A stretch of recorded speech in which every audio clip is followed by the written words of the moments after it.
Good afternoon, everyone. It's January 11th, 2019. 70% of Americans are living paycheck to paycheck, and that includes many government workers affected by the shutdown. And of course, I already know Michael Schneider here is going to have sympathy for these individuals, but I do not, simply because they work for the government. They made the choice knowing goddamn well that one day they could face something like that because they're government workers, and they didn't give it a second thought. So why should I give a shit? Okay, so today is the day that they were supposed to get their paycheck, right? They didn't get their paycheck. And Donald Trump was on TV talking about how he thinks the people would want to continue on in spite of the fact they were not getting pay. And, of course, nothing could be further from the truth. Now, could it? I don't like showing news clips on my channel simply because I keep getting guideline strikes, and one of these days they're going to knock me off YouTube again. So don't forget to subscribe to my BitChute channel. And by the way, thanks to everyone who has freshly subscribed, and of course the ones that's been with me for some time now. In just a few days, this will officially be the longest government shutdown in U.S. history, and there is no end in sight. President Trump is pledging that he will not sign any spending bills unless it includes funding for a border wall. And the Democrats are promising their supporters that they will never agree to a single penny for a wall. This could be the confrontation that ends up defining Trump's presidency. It already has defined his presidency. I cannot tell you how fucking tired I am of hearing the word wall. I cannot tell you how fucking tired I am of hearing the name Trump, just like I was tired of hearing about Barack Obama's dumb ass. This could be, and whoever backs down now is going to look incredibly weak. And so this shutdown is going to last. And as he says in here, the longer it goes on, the more painful things are going to become for hundreds of thousands of federal workers that are going without pay. And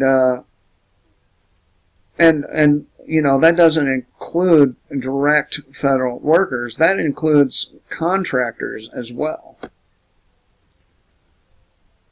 You should never play a game of chicken with somebody that is crazier than you.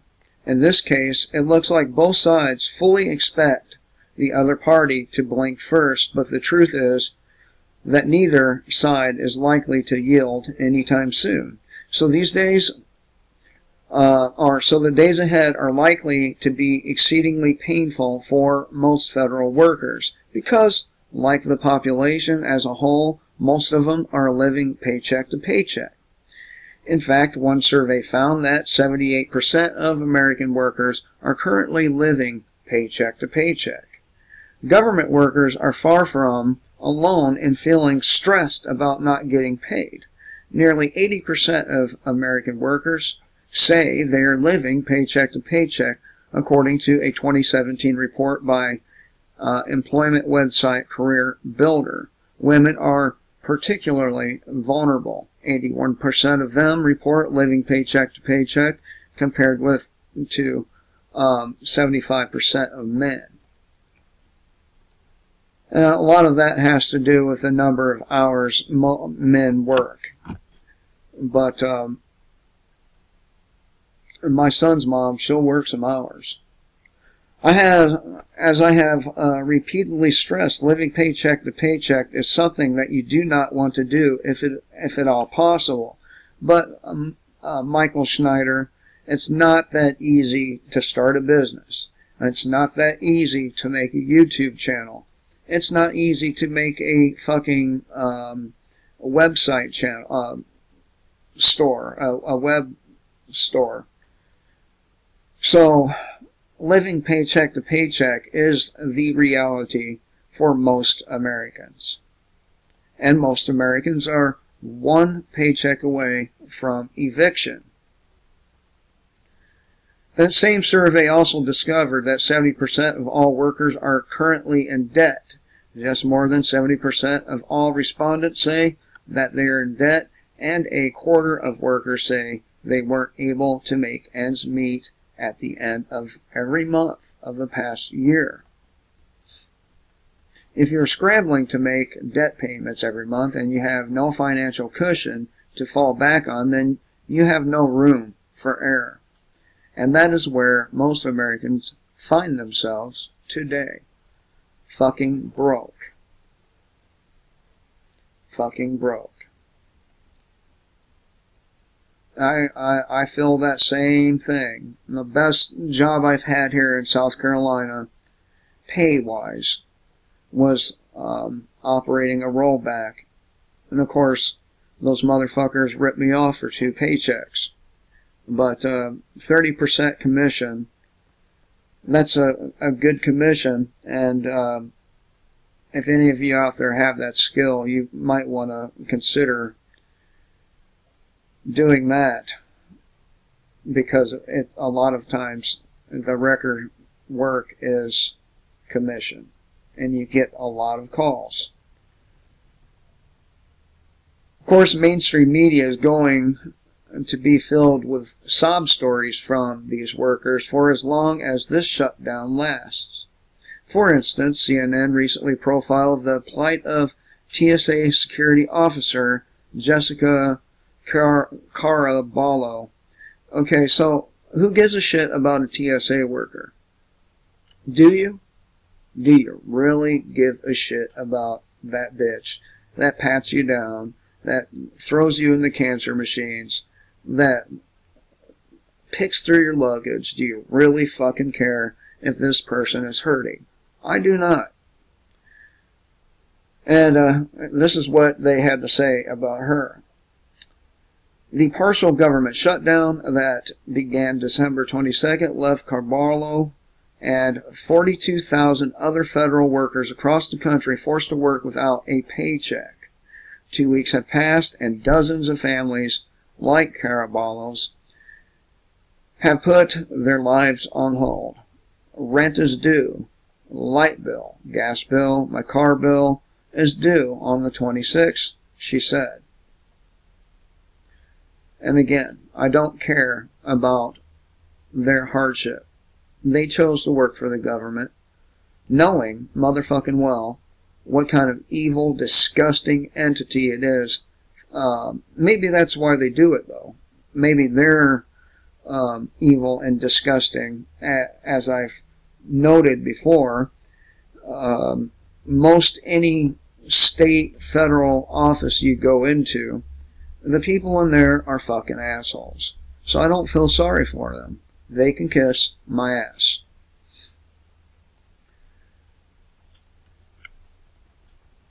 And I talked about the prison guys, the prison guards there, whining about it too, having to drive do Uber driving, right?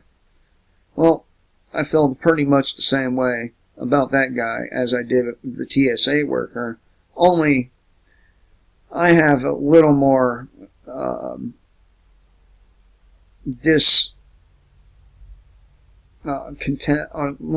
I have a little more dislike for them people, the prison guards. Because if you have enough money in prison, you know, you can pretty much get those guards to do whatever you want. They themselves commit crimes every day, and yet they go and do a job looking over people who've been convicted of committing a crime. Right?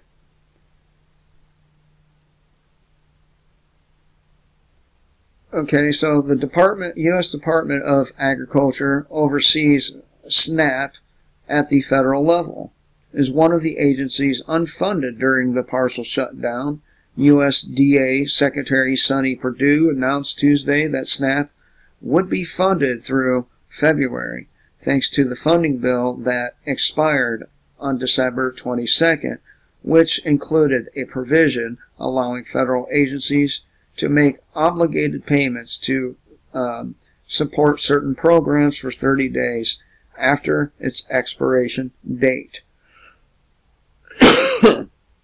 So, the welfare queens are taken care of, for now. But, that 400 and some odd thousand federal people, I feel more sorry for the welfare queens than I do the federal workers. And that's just a little tiny bit. Now, can you imagine the uproar that we would see if 38 million people were suddenly cut off from food stamps? And the thing is, it's not suddenly. We knew that the government was going to shut down some time ago. Those people could have made other arrangements, and they did not. So whose fault is that? I know. I'm a cold-hearted son of a bitch. So I've been told. But I don't fucking care. All these people had all the time to make some arrangements, to find some kind of gigs, and maybe a hustle. Fuck, man, do what everyone else is doing. Sell some weed. I don't do that anymore, but, you know, what's going to happen to a government worker selling some weed? Okay, so at this point, we do not know how the political gridlock in Washington will end. Today, President Trump walked out of a meeting, and that was yesterday, with Chuck Schumer and Nancy Pelosi, when Pelosi told him point blank that there will be no money for a fucking wall. Get over it. And at this point, there does not seem to be any room for a compromise. It would be politically disastrous for either side to back down now. So, and which I think is a good thing. I really do. The longer it's shut down, the better. The more people understand that they don't need these fucking scum, the better. And one way to do that is for a long, drawn-out government shutdown. Right? So,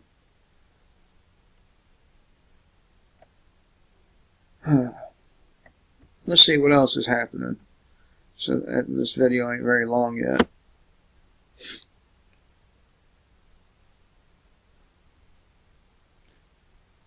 Now, somebody asked me to look into what happened to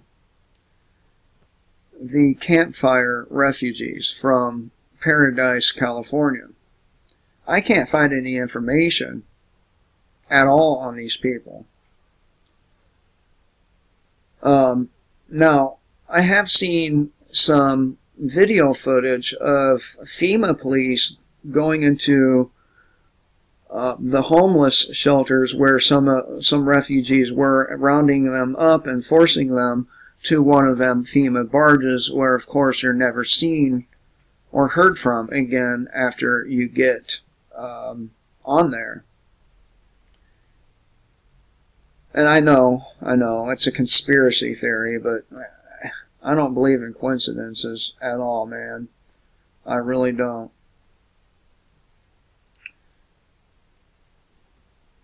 Okay, and just like I said, the longer this government shutdown goes on, the more people will see that the government is actually obsolete. The shutdown is providing evidence of private businesses making government obsolete. The government shutdown is just proving more evidence that the government itself is unnecessary. Private companies in the Yellowstone area are voluntarily paying to keep the park clean without federal funding. According to Reason, nearly 3 weeks into the government shutdown, some of America's national parks are starting to get a bit rank.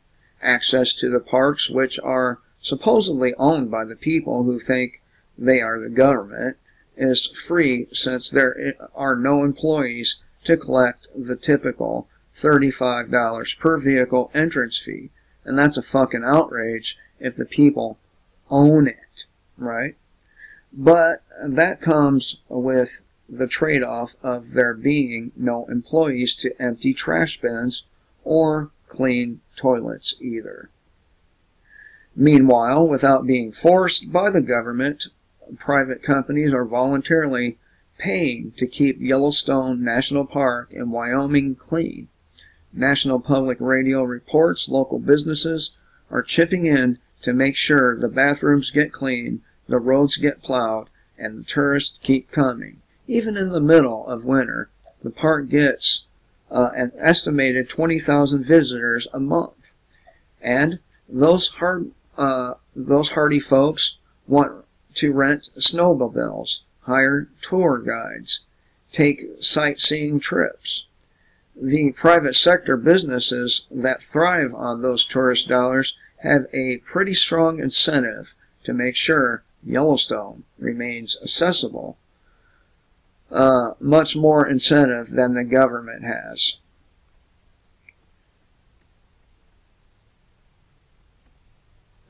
But here's the thing, is in order for private business to take over, we got to get rid of the competition. And I mean the competition being government.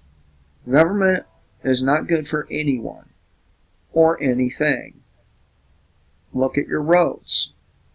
I know your city's roads are filled with potholes. I know they just keep slapping band-aids on them. I know. Because my city does the same shit. Okay, there's also probably a useful lesson here about what the privatization of national parks would look like. Rather than the corporatized dystopia of environmentalist nightmares, removing the government from the equation would allow businesses that have a vested interest in maintaining and protecting America's natural splendor, to do exactly that, and would prevent the parks from being caught up in the unrelated drama of whatever bullshit is happening in Washington, D.C. And you know what I say? That fucking place needs to be burned to the ground, bulldozed over, and something else be put there. And the politicians, well, I think we need to make their job so horrific, the brutality so horrific that anyone thinking of running for public office or being a control freak cringes at the idea. You make the consequences so horrifying, just like you do with the pedophiles, that nobody would want the fucking job. Hope everyone has a good day. Until next time, kill the state before the state kills you.